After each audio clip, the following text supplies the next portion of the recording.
Hello everyone, welcome again to our video presentation of our Arduino project, presented by the DreamsHack. I am Nicole, COMELING together with my groupmates, JUNEL ENERO, Joseph SOTOMIL, and DELGADO. Today we're going to discuss the Arduino Project 10, titled Moving a Servo. In this Arduino project, we'll learn how to control a servo motor using an Arduino board. Servo motor are versatile components that allow for precise control of their angular position. We use a simple circuit and a code to control the servo motor to make it rotate in a specific angle. Hi guys! We're here again and today tuturuan ka gumawa ng project number 10, moving servo. So here are the components: jumper cables, RGB LED, resistor, and syempre ang servo.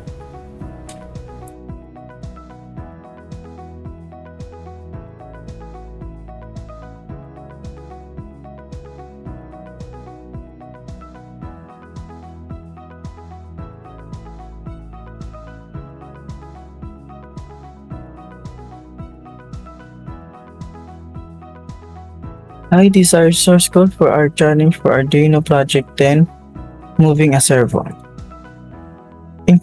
This line includes the servo library which allows the program to control servo motors. This line creates a servo object that will be used to control the servo motor. In angle is equal to 9.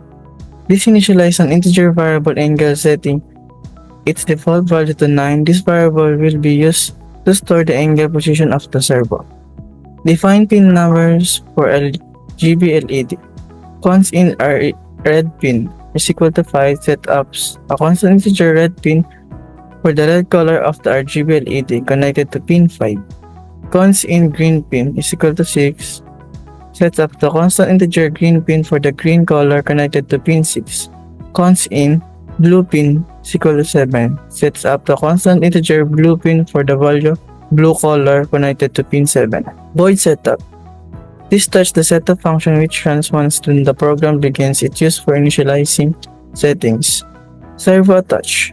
This attaches the servo object to pin 9, allowing it to control a servo motor connected to that pin. Set RGB LED pins as outputs. Each pin mode function call sets the corresponding RGB LED pin as an output so they can send signals to control the LED. Void loop. This starts the loop function which runs repeatedly after the setup function. It contains the main logic of the program.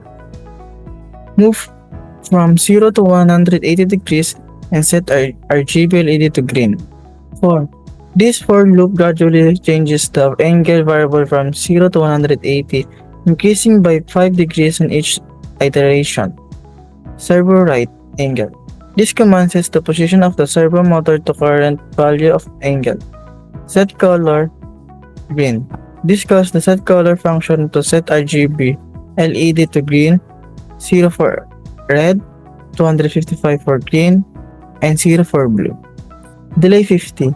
This introduces a delay of 50 milliseconds between each angle adjustment, ensuring smooth movement of the servo. Stop at center 90 degrees and set RGB LED to red. Servo right. This sets the servo to center position 90 degrees. Set color. Set RGB to red. This sets the RGB LED to red. Delay 2000. This introduces a delay of 2 seconds to keep the RGB LED red. Move from 180 to 0 degrees and set RGB LED to blue. 4. This for loop gradually changes the angle variable from 180 to 0, decreasing by 5 degrees on each iteration. Servo right. This sets the position of the servo motor to current value of angle. Set color for blue. This sets the RGB LED to blue, 0 for red, 0 for green, and 255 for blue. Delay 50. This introduces a delay of 50 milliseconds for smooth movement. Stop at center 90 degrees and set RGB LED to red. Servo right. Again, sets the servo to the center position 90 degrees. Set color RGB to red sets the RGB LED back to red. Delay 2000 introduces a delay of 2 seconds to hold the red color. Function to set the color of the RGB LED. Void set color.